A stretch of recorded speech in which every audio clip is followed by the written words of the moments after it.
Here are my top 10 tips for your AC15 or Vox amplifier. You'll find the time codes in the description below. Let's go. I call this one the tone hack. This works especially well for those of you who use the normal channel exclusively. Here's how it works. Start by increasing the master volume at least halfway or more. Next, you set your channel volume to taste. Now raise the volume of the top boost channel. You will have to raise the volume of the top boost channel significantly if you want to hear the effect of this technique. You will hear a boost in volume as well as a change in frequencies. By doing this, you can now use the EQ section from the top boost channel. Note that this will bring up the noise floor, so it may not be ideal for everyone or in every situations, but it's useful if you need more tonal flexibility from the normal channel. Now this next tip is actually a recommendation from one of my viewers. The technique is called beam blocking. If you own a 112 combo and you played on stage before, you will notice that if you move around a bit, you can lose the sound of your amp quite easily, so you have to stay really close to it. If you played with a 212 or a 412, those speakers disperse the sound way more, so you can hear yourself as you move farther away from your amp. But for those of us who play with a 112 combo or a 110 combo, what are the options? So that's where beam blocking comes in. There are devices that you can buy that you put at the front of your speaker, which helps disperse the sound more evenly so it's not so directional. And another advantage to this is that it does tame some of the high-end frequencies. So it's a 2-for-1, but if you don't want to buy this particular device, what are your options? You might have seen pictures of Stevie Ray Vaughan's amp with some tape at the front of the grill, and this is essentially what he was trying to do. He was trying to tame the high-end frequencies, and he was trying to get that speaker to disperse the sound more evenly on stage. Now, whether this is as efficient as getting that device that I just showed you a couple seconds ago, I don't know. You're going to have to experiment with that yourself, but at least it's an option. So if you have a 112 or 110 and you want to hear yourself or even tame the highs, you can try some tape at the front. Now be wary that there's some tape that will leave some residue on the front of your grill. So a lot of people recommend either using masking tape or gaff tape. So do a bit more research to find out what you could put at the front of the grill without leaving some residue on it, and let me know what you think of this. Now there's a rumor out there that fuzz pedals and Vox amplifiers don't work together, and I disagree. I've done some experimenting with this, and here are my findings.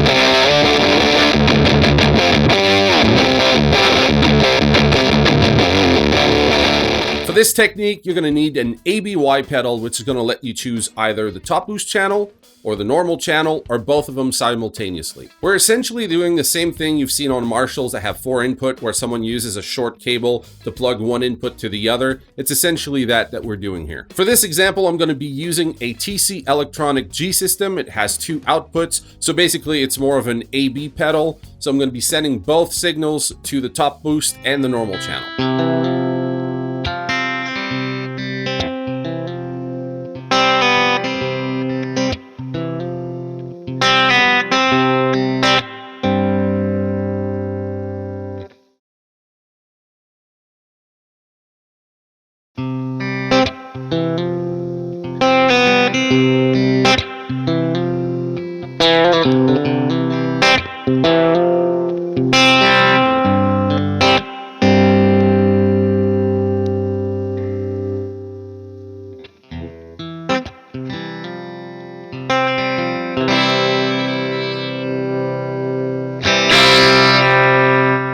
There are a lot of complaints about the reverb on the AC15. There's something about the way that the reverb sits in front of your guitar tone that reduces its clarity. I find that by increasing the master volume, the reverb seems to sit behind your guitar tone. It's a subtle change, but it's a noticeable one. Experiment with this technique and let me know what you think of it in the comments section below. If you haven't considered it before, a compressor pedal and your Vox amp are actually a match made in heaven. You might have noticed that Vox amplifiers are super dynamic, meaning that when you dig into them, they get really loud, but when you pick very lightly, it's barely audible. So that means there's a wide range of dynamic there in volume. So if you're playing live and you don't have a consistent picking hand, or if you're not using distortion, you might have to consider using a compressor pedal.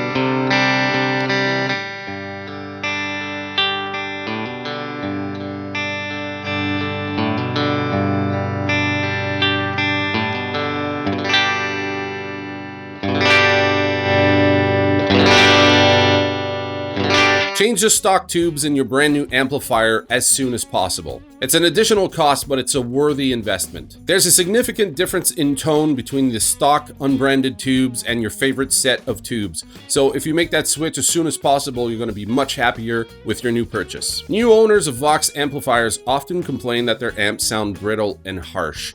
And one of the reasons for that is that the speaker is brand new, it's very rigid, and when they're new, they kind of sound much harsher in the high end than a well broken in speaker. So logic dictates that if you want a well broken in speaker, you should play your amp at gig-worthy volumes. Next time you go to rehearsal, bring your brand new amp and play with the band. Try to get that speaker to move some air a bit, and you should be getting rid of that stiffness in the speaker and should be getting a more pleasing high end out of your brand new amp. If you play mostly clean and use your amp as a pedal platform, then consider cranking the master volume. For one, you're getting more headroom, which sounds better with pedals, and it sounds cleaner at higher volumes before hitting distortion. Now here's a tip for those of you who do home recording. I've been using a Shure SM57 for years, and I've experimented with other mics, but lately, for the past 6 months, I've been using an Aston Origin. I find that the Origin sounds much better than the SM57. It sits really well in the mix. The high end is much more pleasing than the SM57, and I get way more low end out of the microphone by putting it up close to the grill. So let's have a listen between both microphones.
Now, if you enjoyed this video, I have other videos on this channel. I have an entire playlist on the Vox AC15 as well as the Vox Mini Superbeetle. So you can click right over here, and I'm going to see you in the next video. Cheers.